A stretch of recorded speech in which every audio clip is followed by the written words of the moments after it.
So as I look back now over 30 years in the rabbinate, I'm aware that there have been 3 periods of my rabbinate. They're all connected. As I look back, they're all profoundly related to the practice of listening. At first, after my initial call to the rabbinate, the call into chaplaincy happened. I didn't yet have a conscious practice of listening for God's voice, for my life in particular. But when a job appeared in this, I might have described it as a synchronistic way, that got my attention, and I said, it's pretty obvious that that's the job that I'm supposed to take. So that's how I thought, that's the language, that's kind of a secular language for talking about calling. It was the same thing, but it was a different way of describing it. And then that led to 10 or 12 years of working in chaplaincy and the Jewish healing movement, and I was very active in hospice work, which was profoundly meaningful to me. And then at a certain point, I started to feel signs of burnout.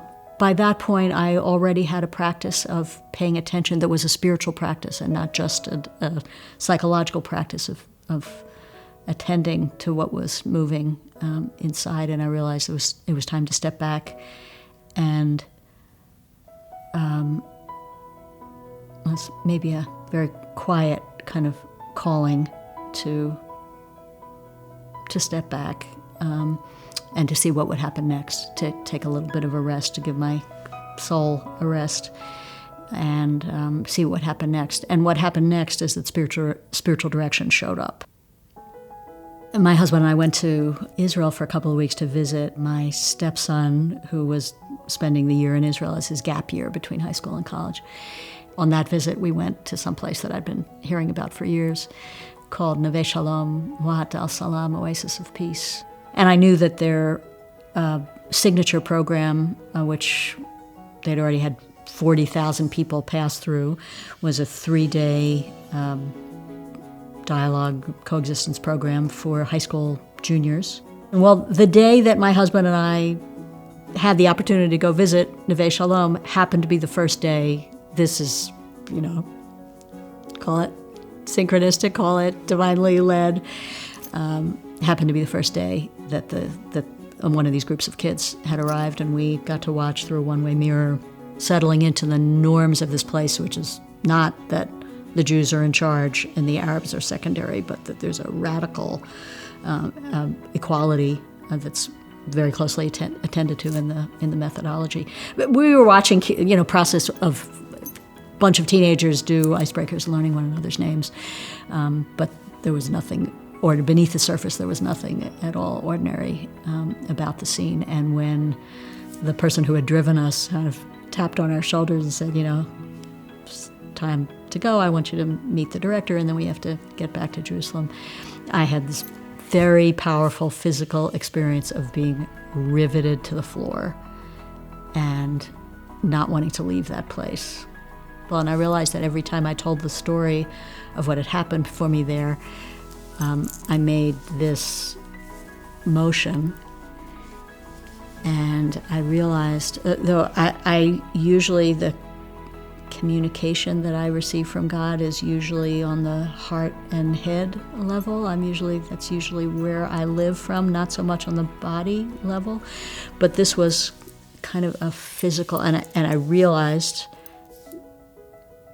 this was the content of the revelation that I had received, was roll up your sleeves and make yourself of service for the cause of peace. Then our vacation in Israel ended, and I came back to my new home in Minnesota and kind of said, okay, God, I say yes. I'm willing to contract some of the work that I'm doing in order to try to make myself of service in this new way. Show me how I'm supposed to do that. And I didn't hear anything, so I'm sort of waiting. And so I hoped that something would show up, but now that knew that I would have understood that God had sent it, and nothing happened that was quite that clear, although now this is now 11 years into this process, and now in retrospect it's pretty clear, not with that level of vividness and absolute brilliant clarity, but that has led me into work in interfaith dialogue and work in dialogue around contentious and polarized issues within the Jewish community, and a lot of work on behalf of Israeli and Palestinian peacemakers and peace on the non-diplomatic level, grassroots peacemakers and peace processes. So that was my third. So that shift into the peace work was by then I had prepared myself to be able to listen for God's direction in a much more explicit way, and I experienced that as a very, very explicit call from God.